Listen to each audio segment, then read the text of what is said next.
What is going on, everybody? AHS Rules back again with another video, and it is the 2024 off-season in the NBA, the eve of the draft. If you're an NBA fan, you're on your heels and toes, ready in anticipation for some changes and trades in anything, any news to actually happen. Not rumors, news. And we finally got a trade, and it is a pretty big one to talk about, that being Mikal Bridges traded to the New York Knicks. And there's a lot of thoughts and opinions to talk about with this. I will say this.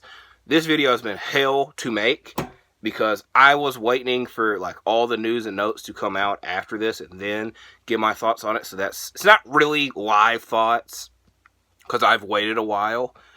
B, I'm struggling. I'm really struggling. A, it's hot. B, I was filming this video and I had to stop. I just started coughing and I could not stop and I was really freaking struggling. So we're going to try to get through this because this is something of note to really talk about. But I just wanted to mention how difficult of a video this was to make. So, the exact trade.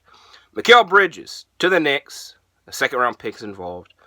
The Nets got Bojan Bogdanovic, 4 first round picks, a protected pick, first round pick, and a pick swap, and a second round pick if y'all care that much about that.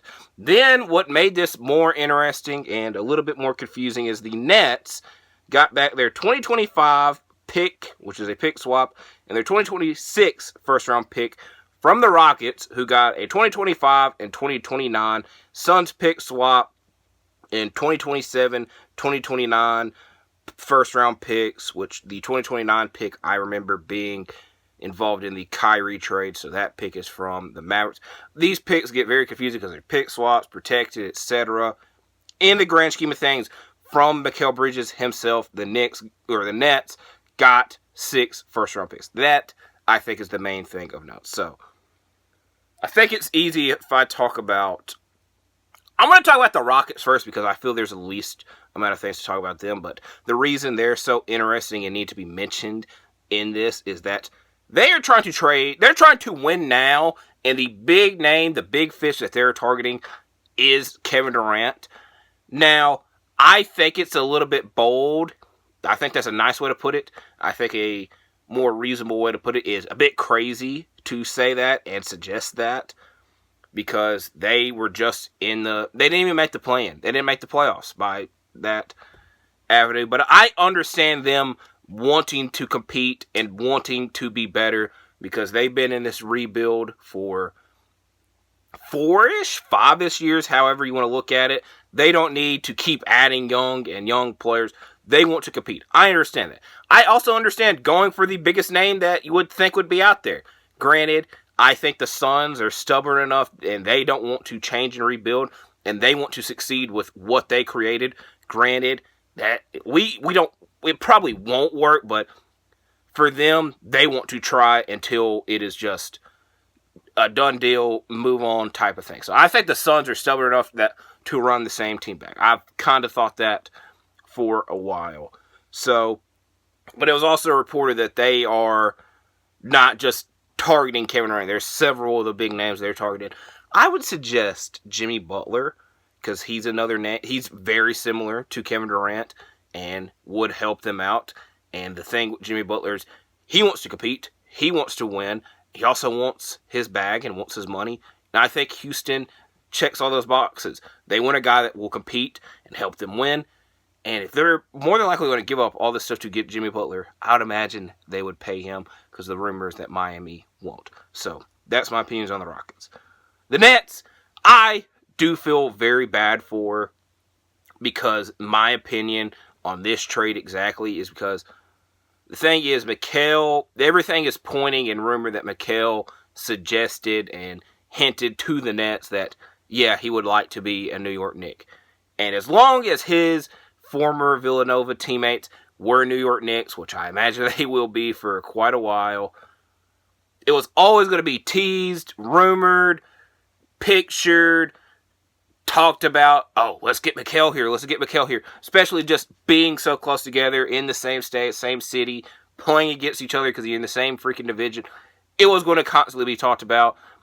Just get it done while there's still so much value out there. Granted, the Nets are going to be in an interesting place. So they have Nick Claxton, who's a free agent. I don't know what the hell happens with him.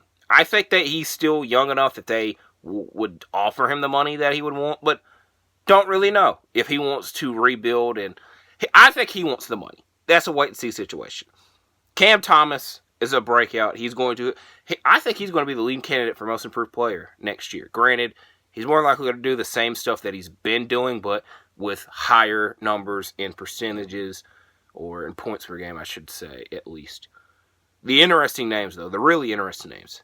Cam Johnson, Dorian Finney-Smith, and Bojan Bogdanovic, who they acquired because I feel contending teams will be looking to acquire them, especially Cam Johnson, because he provides a great bit of defense and offense, where Dorian Finney-Smith covers the defensive side, Bogdanovic covers the offensive side.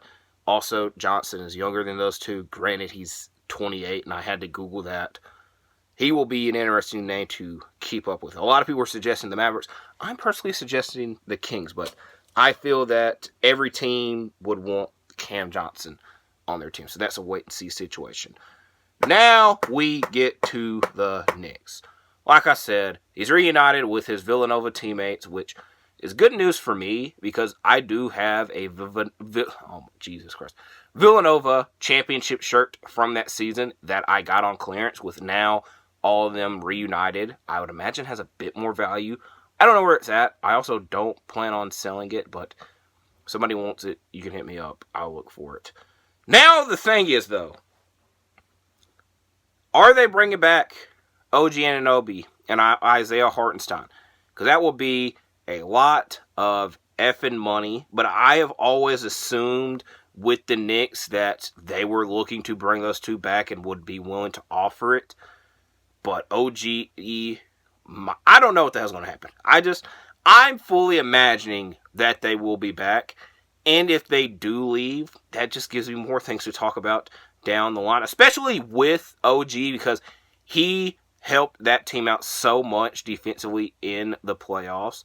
And also, everything that I kept saying about the Knicks is that they should trade Randall, because they just had this deep and very productive and good playoff run without him.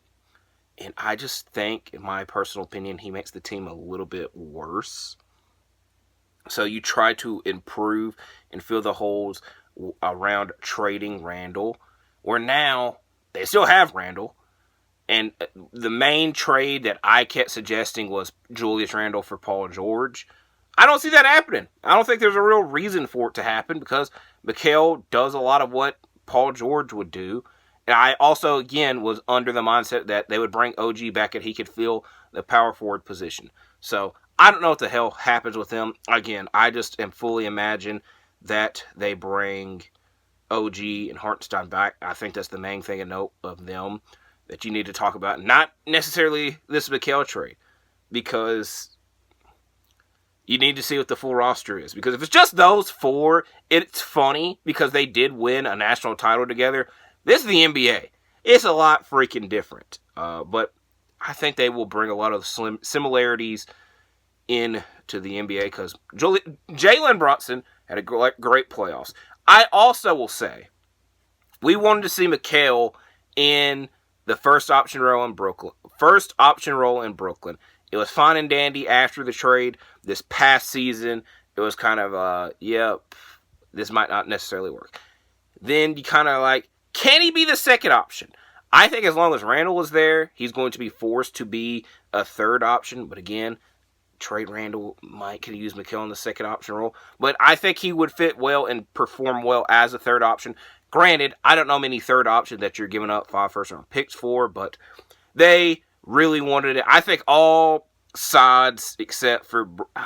I just think they really wanted to get it done, and they did, so I can't really critique it. So we will see what happens down the line. I will say, last note, if you watch a lot of my NBA-related videos, I do mention it several times. I always operate under the mindset that this might be somebody's first time watching a video. And something that I learned about TV is that you should always operate under the mindset that it might be somebody's first time watching, so you need to highlight some things in the past. So this is why I mention this so much in my videos, is that I'm a Grizzlies fan, and if it relates to the subject, that's why I mention it. And so for the Grizzlies, we were rumored to offer 4 first-round picks, maybe even 5 first-round picks when Mikal got traded the first time. And more than likely would have had to involve Dillon Brooks.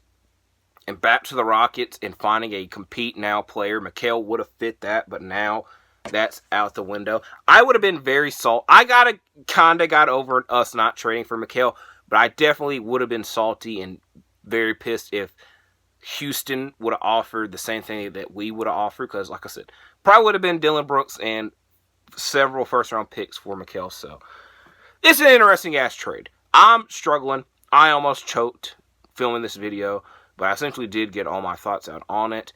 Hopefully, I could talk about a lot more things over the coming week because the draft has not even taken place yet. But I've gotten very used to there being a lot of rumors of trades actually happening and big moves happening, and they just never do. I've gotten very used to it, so we'll see what the hell happens over the next couple of days and weeks. So I do thank you for watching this video.